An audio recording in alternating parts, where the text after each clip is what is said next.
So the only thing that we have actually done to this motor as of right now is we took some mystery oil, and I put some mystery oil actually inside the carburetor, and then I took out the glow plug, and I put a couple of drops of mystery oil down into the cylinder.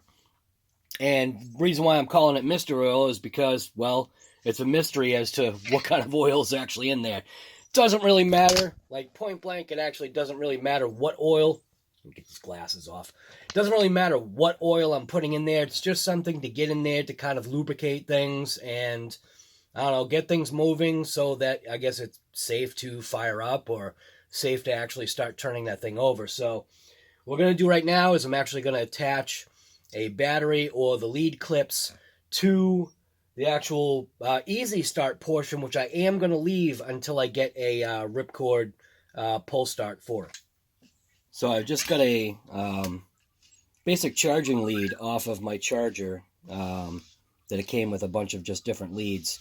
And it's got alligator clips, and obviously it's got the banana plugs, or whatever you want to call these kind of push-style plugs. And then I put a XT90 adapter, XT60 to 90 adapter onto one of my LiPo 2 cells, 2 S-packs. And I'm just going to plug it in, just like this. And then turn this around. And I'm going to connect it, well actually no, go this way. And I'm going to connect it to the cheesy start. So I don't know which is which here. Which side is it's supposed to be spinning from, but we'll just attach it just like this, see what happens. So now that just obviously is the wrong rotation.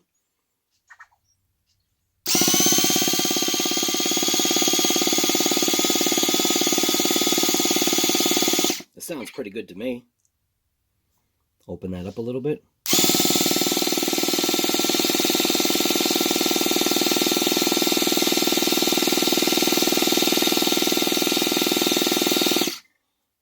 Yeah, I think that's going to work.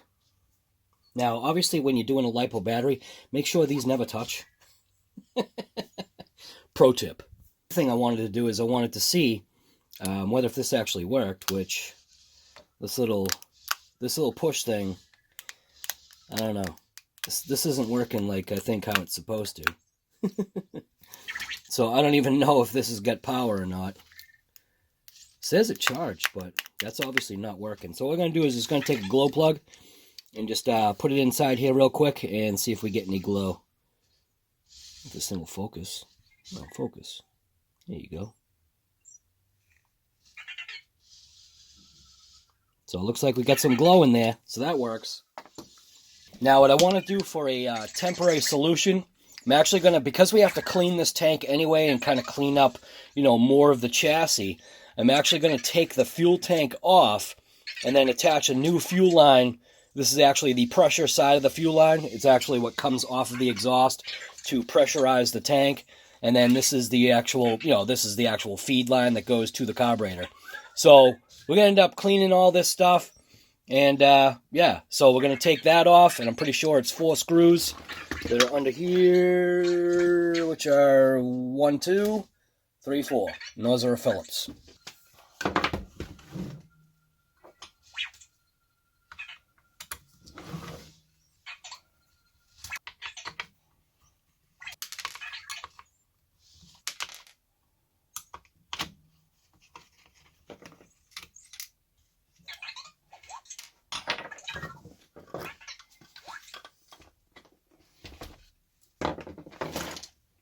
Now, obviously, you can see how nasty it is underneath, you know, the fuel tank. You can tell that, you know, this thing hasn't been touched in quite a while. And here's the fuel tank. So what we're going to do is we're actually going to put some, we're going to put a cleaning solution in here, which is actually going to be cleaning it with this, which is usually what I clean all this kind of stuff with. So we're going to put some fuel in here. We're going to slosh it around. I'm actually going to connect the actual fuel line, the original fuel line, right up to the top of the tank. And then we'll slosh some fuel in there, or we'll slosh some of that stuff in there and see if we can get some of those contaminants out of there.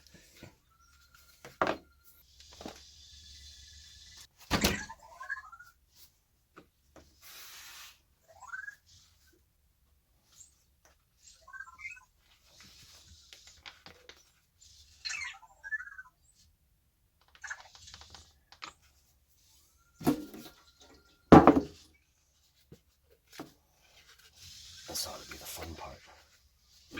That's not too bad.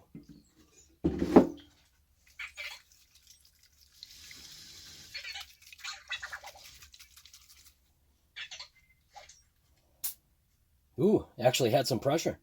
For some reason, it doesn't seem like it is flowing through this hose. I kind of expected it to kind of flow through the hose, but it's actually not. So we might have some blockage here that we have to address. But I'm just going to let this kind of like slosh in here, and then I'm going to clean up obviously the outside of the tank. We don't need to keep the camera going for that. So now you can see, I mean, it's not perfect, but it's close enough. It's clean enough. Inside is actually beautiful now. It wasn't really bad anyway, but now that we know that, you know, everything's all set, at least it looks visually cleaner. We cleaned the fiberglass sock that obviously goes over the fuel line just to kind of keep it, I guess, from burning through, because, you know, this fuel line and the head will burn right through the fuel line. Fuel line cleaned up nice. Blew some air through there. No issues. And now what we're going to do is we're going to clean up that section of the chassis. We'll set this aside right now.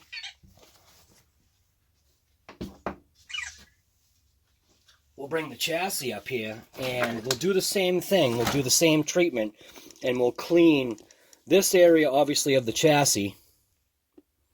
Focus. We'll clean this section just to kind of, I guess, keep things nice and clean. I'll take this little battery tray thing off, and we'll see what we can do with that, see what it looks like underneath. And then, yeah, it's just the basic progress or basic stuff that you got to do, or you kind of should do. I mean, we don't even know if this thing runs. We could be wasting our time, but if it does run, I kind of want it to be clean under all those parts that we're removing. Now we're all cleaned up, chassis is all set. Obviously, there was nothing underneath this little battery tray thing, so we're going to go ahead and reinstall that. We'll reinstall the gas tank. We've got to figure out motor screws and how we're actually going to attach the motor back onto the chassis, because I actually don't remember how it was attached. We'll just basically got to find screws that actually fit the threads that are going in there, and then, yeah, we'll just Loctite it in and see how it goes. So, as you can see, I did find 4 motor screws with 4 washers that actually fit the actual base plate of the motor. So what we're going to do is we are going to install the gas tank first, because obviously we're doing it in the order of operation of, I guess, however it was. So we'll set these screws aside. We'll install the tank, and then reinstall the motor, check the mesh, obviously, you know, have Loctited the screws, check the mesh, make sure it's all set, and we'll lock it down, and then, yeah, it's just the process.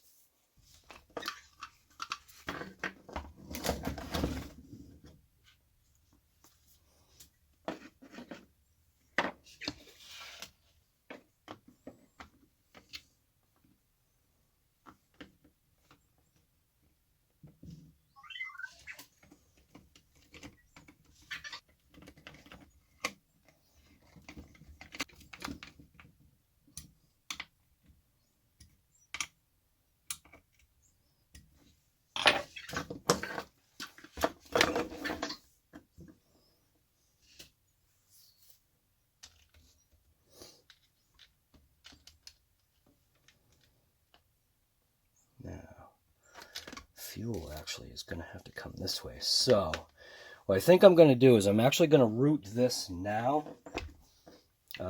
We will connect it actually up to the carburetor right now. So we're going to put this little protective sleeve over here. And then we'll run it up and through, because I know it kind of came this way. And we're going to attach it right onto the actual carb right now. That's the thing about how tight this is.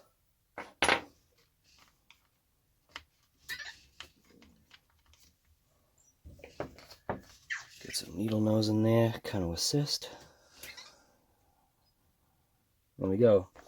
Take the sleeve, make sure we'll slide the sleeve basically all the way over that portion, right like that. That way at least the fuel line, sorry, the camera, that way at least the fuel line is protected. There's so much fuel on here.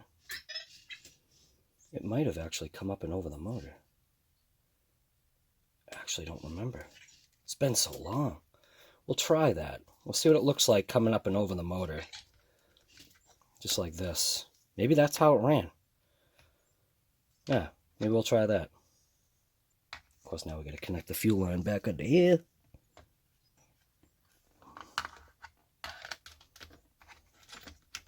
Yeah, I think that works. It's just been so long. So pretty sure that's actually how it goes. Looking at it from this side, fuel line is actually all the way on the tank. It looks like we're good. So now what we're going to do is we're actually just going to flip this upside down, because the block itself, or the head, should actually keep the motor settled down kind of in position, just like this. And then we'll kind of just line things up and throw some Loctite on these screws right here.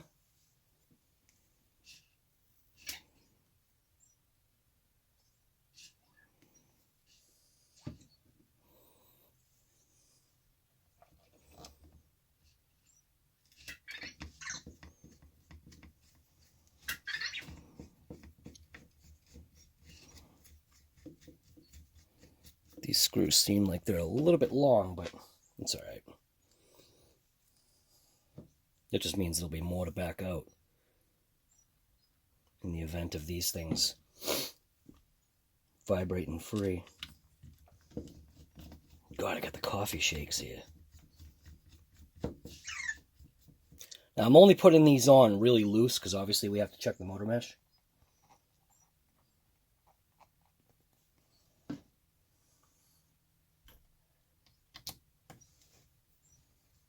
They're just kind of like snugged up, just to get that base plate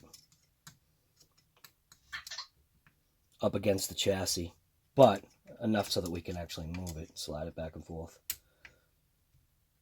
So now I'm going to do is I'm going to tip it on its side like this. I'm going to check the mesh. And of course that's way too tight. I'm going to slide that engine over if I can. It's way too loose. Give it a couple taps.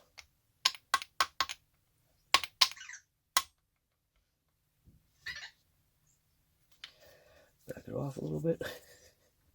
I think I like that. Yeah.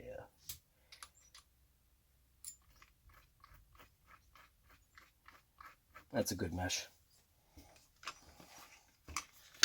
Now I'm just going to crank these puppies down.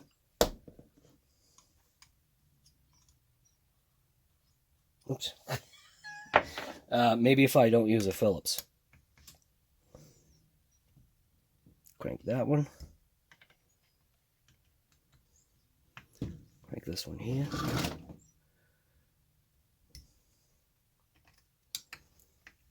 Give this one a crank.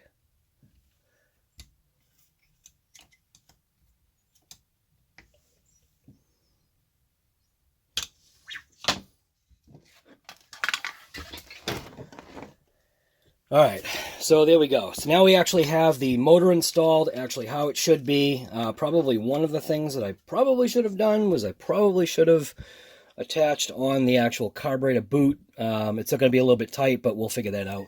The actual air filter thing. So what had happened was, because, you know, over, I guess, literally the year's amount of time that I haven't touched this, it hasn't been touched for years, the actual foam inside rotted.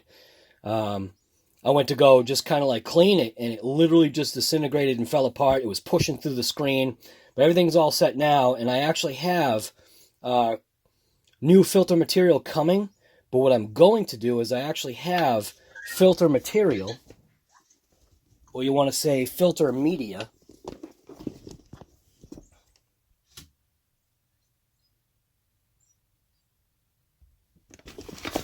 So we now have actually batteries that we put inside the battery box.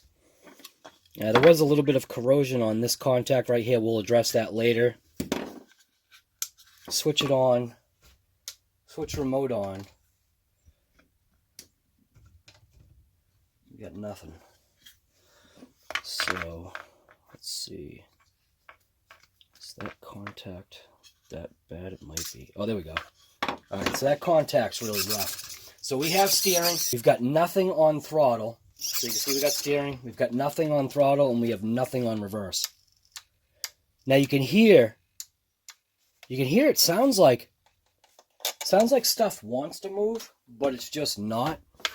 So taking these servo horns and trying to move them, you can tell that the servos are locked up. So what I'm going to do is I'm going to pop this servo off right now and see if I can unfree it, because it's been a while and it's locked up. So I obviously know that all this stuff is free because all these things move.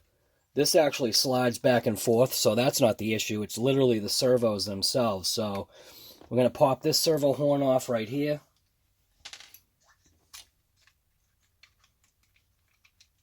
And I actually want to take the servo out.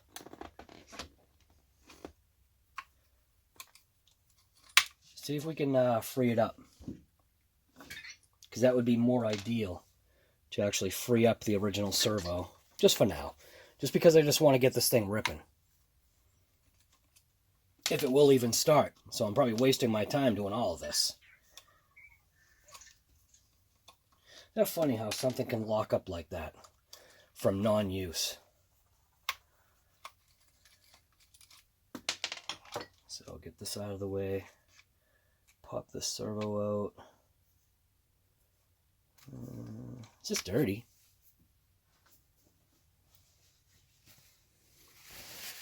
So I'm going to just pop this open and see if we can get this thing moving.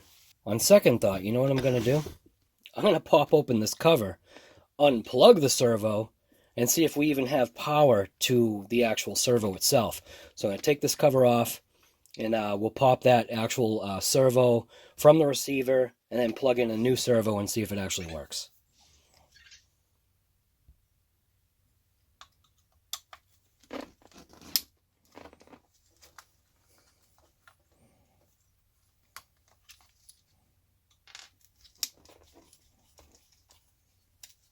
And who knows, maybe the receiver's bad.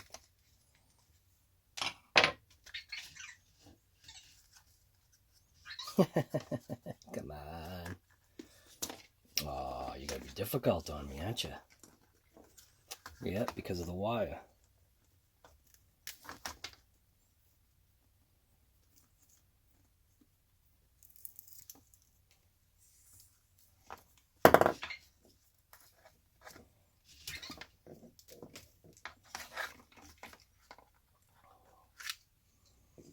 Look how big that receiver is. Oh my gosh. Alright, so it's the top one, which is this one right here, which is going to throttle. Pop that bad boy out.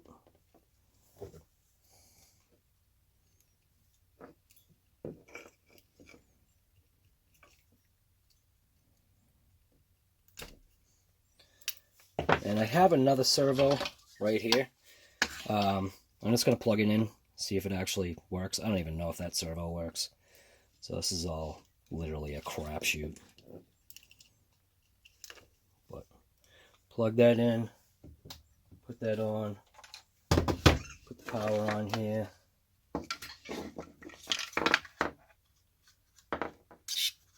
Yeah, so it actually does work. So the transmitter, so obviously the receiver, transmitter works, receiver works, there's no issue there. So literally the servo is locked up, so like I said, we'll just, we're going to pop that, servo out of this configuration here. What I want to do is I want to just crack this open. Clean it up real quick first.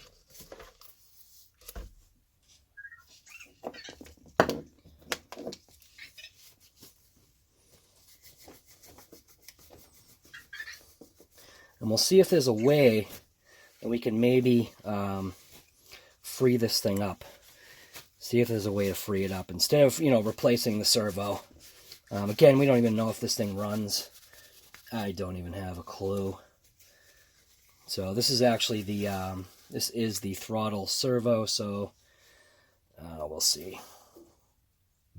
So I'll just crack this open, be able to take the top case off, and get a look in there, see what it looks like.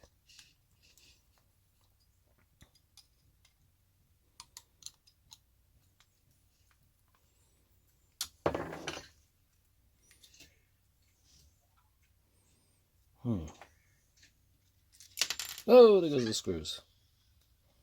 Or a screw.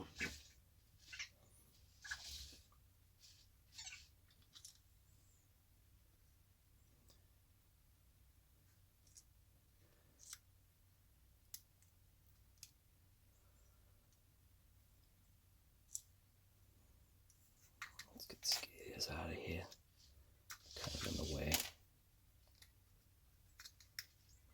Probably would be easier just to do a servo in this thing, but I just want to see if there's a way that I can figure. I mean, obviously it would have to be the motor itself that's potentially the issue, but see if we can get under that. It's not the gear. The gear is definitely free. So there's that. So point blank is probably the motor is probably seized, is what I'm guessing.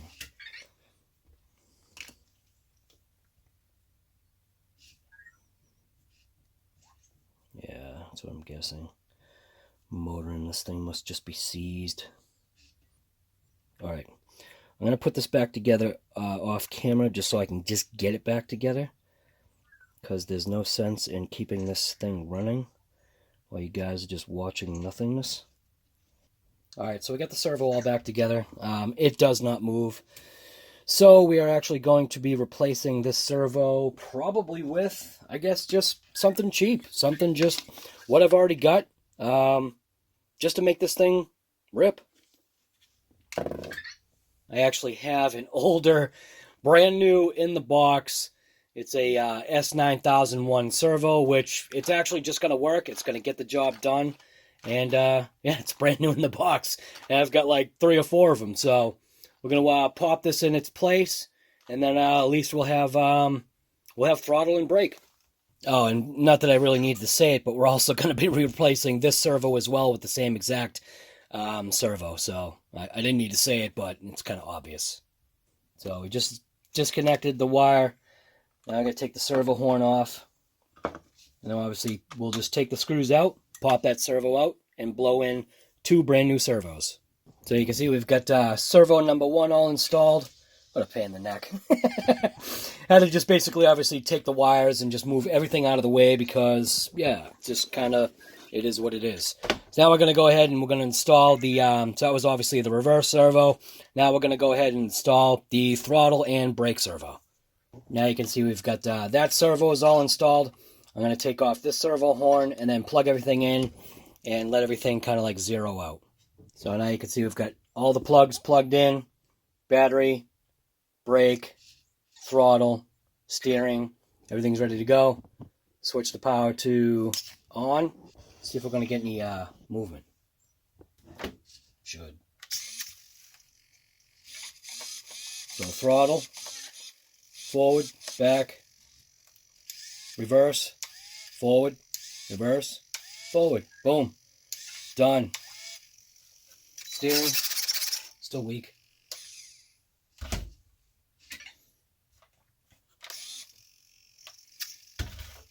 So what I want to do is I want to obviously adjust. What I obviously want to do is I now want to just make sure all my trims are adjusted at their zeros. Like obviously for the throttle trim, obviously the steering trim, that's obviously at 0. We do have the neutral set position to 50-50, which is, you know, what you're going to want in this vehicle right here. And then, yeah, now we can just go ahead and we're not going to shut the transmitter off. We will shut or turn the power off to the servos. That way we know those are in a neutral position. That way they're not going to move. Then we can go ahead and shut the transmitter off. Because if you do it in reverse order, what will happen sometimes is the servo or a servo will kind of like move, and you don't want that to happen. And one of the things that I didn't pay attention when I was doing this was obviously I need to connect up this linkage, so I'm just going to pop this screw off, pull it out, connect up the linkage to the throttle, and then we'll connect up the servo horn to the newly installed servo. Turn the transmitter on, power on.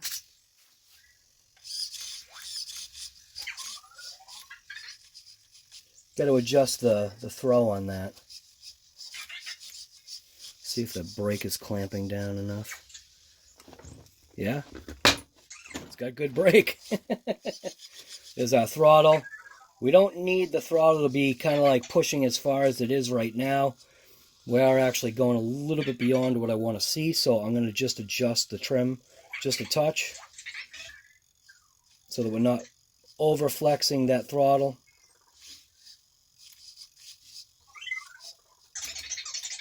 Probably right about there. Yeah, I think that works. Yeah, I feel happy with that. And then, obviously, reverse. Might need to adjust that. I can't remember whether if that needs to be adjusted or not. So, we'll see. That might need to be adjusted so that it actually is pulled out a little bit more.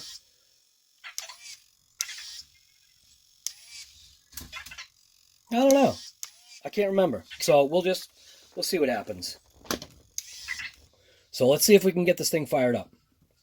I was thinking maybe before I try and fire it up, how about if we finish like doing the lines? So we just got to run a short piece of line from the tank right here.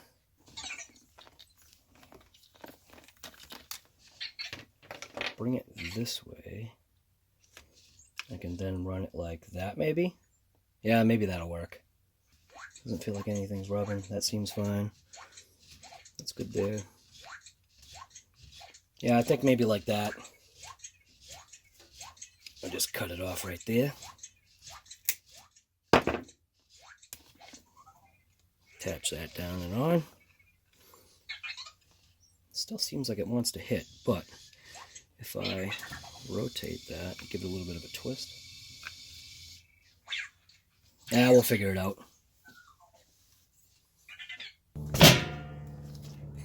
Get our 100-year-old Traxxas fuel here.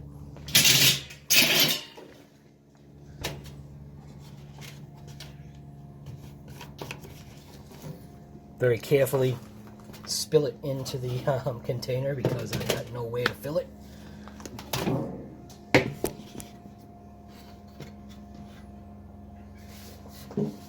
Boy, this is going to be a mess. There we go. Good enough. Oh my god. I'm going to cause fire. Alright, anyway, there we go. Hopefully I just didn't leak fuel onto the receiver. Still smells like fuel.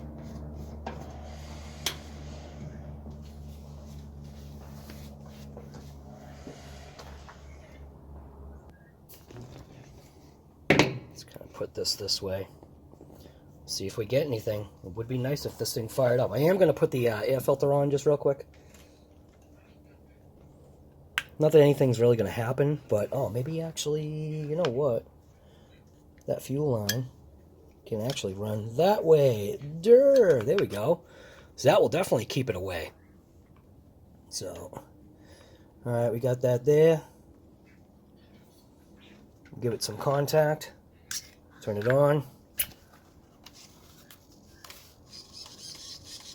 Get some actuation. We'll actually put a glow plug in there. I'll be right back. So we'll quickly toss a glow plug in there. What I'm going to do is I'm going to prime it first to see if we can actually get some fuel kind of going in through this line right here. And I'll leave you kind of like up close. See if you can see that happening. Leave it right there. You should be able to see fuel, I hope, going in and through there. If I remember right, the bottom was negative and the top was positive.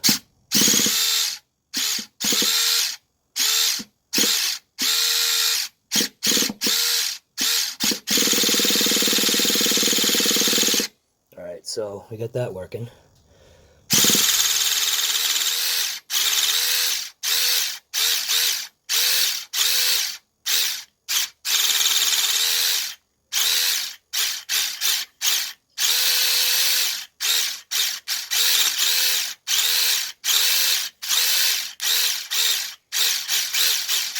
I think we've got like a little bit of an issue with that cheesy start down there, that little one-way bearing thing. Alright, let's see if we can figure this out. Alright, we're just going to go for it. I don't even know.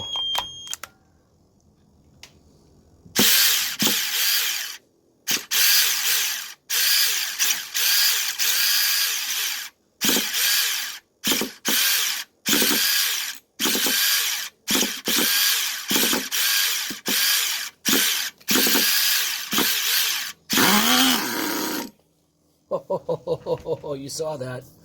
It actually moved. Holy crap. So we actually did elevate it because it wanted to go in reverse, so I don't know what's going on as far as the transmission is concerned. So we are actually going to try and fire it up again. We'll just give it some throttle and see what happens. That little start little thing here is kind of a pain in the neck, but it is what it is, right?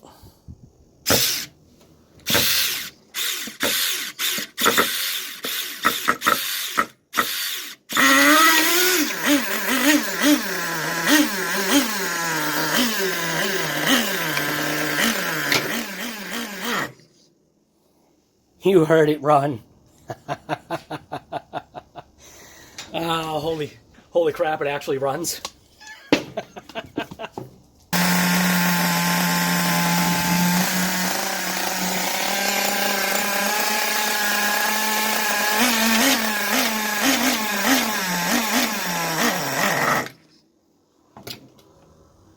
Alright, so we're back on it again. Obviously, we know now the thing runs. What I probably should do is pop off the carburetor, actual carburetor air filter, and then pop this out and throw just a little bit of some type of sponge foam media actually in there, just to stop any contaminants from going through when we do our test runs. But I just want to address the electronics. We did put in 2 new servos. Well, they're actually old. So they're like old stock servos. So they're the S9001s, and they work absolutely perfectly mint for what I need for this vehicle right here. We're going to address now putting the receiver back in, closing up the box, and then finding some screws for the actual battery tray itself, so that we can actually have an operating and running vehicle. Get things just kind of squared away. We're not going to bother with the screw for here. At least I don't think I will. I don't know. Who knows? Maybe I will. But I just want to square all this stuff away, put the antenna tube back in, or put the antenna back in the antenna tube. Then we will literally start the tuning process back on this. While it does run right now, you can obviously see that, you know, it's just old. Maybe, who knows? Maybe it needs to re-break in. It's been, like, I'm going to say 20 years. It's probably wrong. It's probably more like 18 years or 19 years that this thing has been driven. So we're going to take all the settings back to basic stock. The only thing I think I'm going to have trouble with is that low speed needle. I think that's the one I'm going to have trouble with, but we'll just make some adjustments on the carburetor and just see what we can do. All right, so far it looks like we've got the cable management under control. Just got a couple of zip ties on there, just making sure to keep the cables and wires and whatever away from moving items. And then obviously, you know, the biggest thing is stuffing things inside this box, which is an absolute joke. And then obviously, yes, trying to feed the antenna tube back down and in. That took a couple of minutes, but we're all set now. Now all we have to do is just, I guess, start fine-tuning the carb. I mean, this thing is ready to rip. Oh yeah, we can't forget, we still do have to put a little bit of filter media inside of this carb filter. So yeah, we'll do that first. So there you go. You can see what I did is I basically just cut out a rough circle, and I couldn't find my K&N oil, so I just used my pneumatic 2 oil, which is good enough because all you want to do is just kind of just saturate the sponge itself, squeeze out the extra, and then stuff the foam in there, and you're good to rip. So now I'm just going to take the actual like nozzle or whatever it is, carburetor attachment, stuff that in there. I'm liking that. That's perfect. Actually stuff it right back on the truck itself. Just like that. And then we will take a zip tie, and I am going to zip tie the actual air filter back on to where it was. And since we're going with a blue theme here, we just might as well use a blue zip tie. We'll wrap it around. Bring it down to its base. I actually can't see it, so I need to flip it this way so I can see what's going on here. And you can see we'll bring it right down to where it should be in that groove right on there, all the way around, right like that. Looks like it's all the way. Take our pliers, just give it a little bit of a crank. There we go. Make sure we move it. I think I want it up here a little bit. I think that works. Make sure you cut all your zip ties at a 45. That way when you come back and work on your own stuff, you'll end up wiping yourself out. So there we go. I think I'm happy about that. Yeah, that's looking mint. So now what we should do is we should actually probably throw some more fuel in here. For now, I have no other way to get my fuel in there other than maybe using that right there, so, so that's what I'm going to use. Going old school. I'm just going to use this little nozzle right here to, yeah, fill my fuel. Of course, got to make sure the nozzle actually gets in there. Prop this up a little bit. But I can't find my old thing there. So we'll just spray it in like this. It works. Guess it kind of aerates the fuel too, right? There we go. Nice full tank. Good to rip. So what we got now is we got something that's maybe a little bit safer. So basically, these wires right here, or these little screws right here, which did hold in the cheesy start, now this is positive, that's negative. And we got the wires running up and inside. I don't know if you can see inside there, but we... Come on, focus. Right in there, focus. Focus. Focus.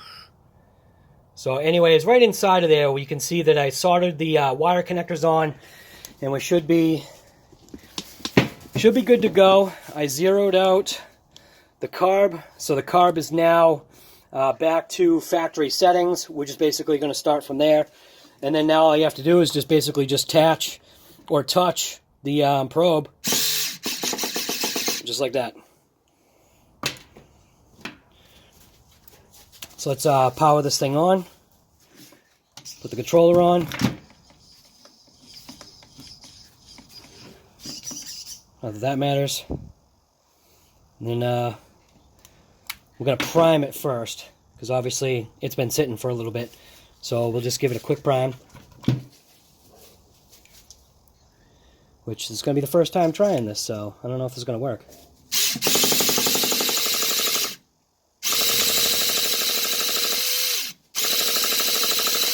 So we've got to be there now. Alright, so we're just going to attach the lead here, just like this. Hopefully that works. It's funny how it messes with the servo. So let's see. How do I think I had it like that. Yeah, that'll work. I'll just put the glow plug on, and then...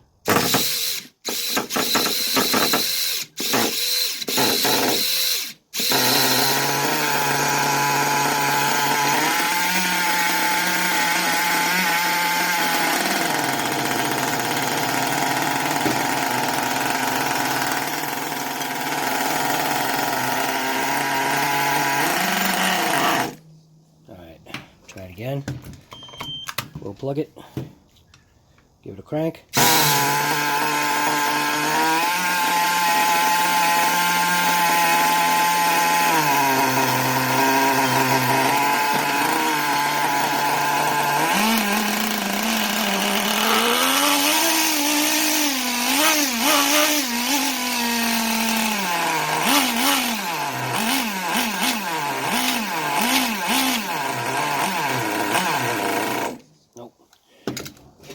One more time. Give it a touch. Give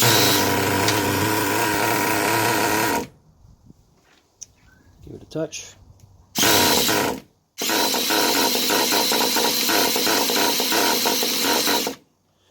Think might have to give it just a little bit of throttle.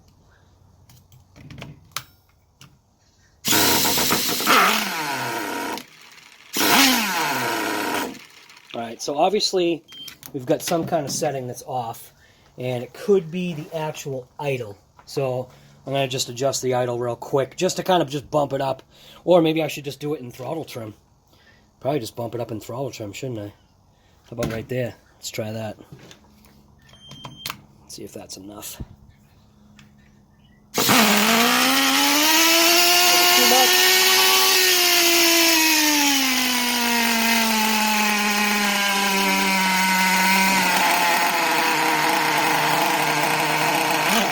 Nope.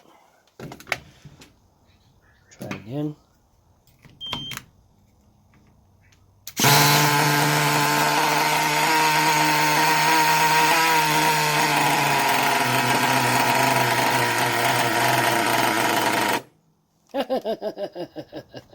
Yeah. Try it again.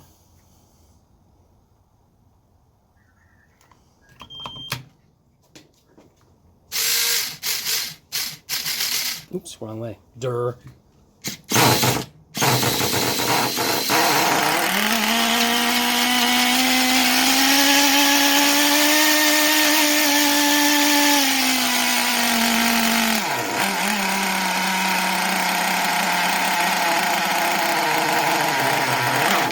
Nope.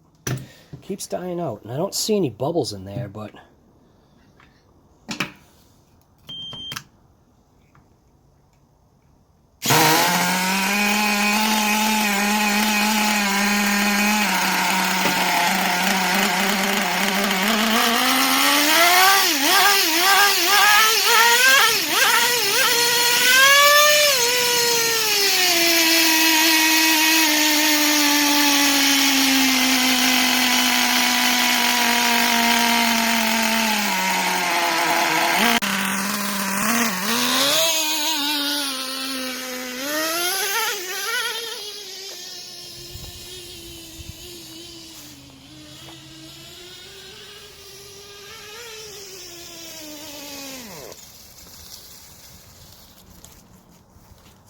see, that's the only thing I remember that I hated.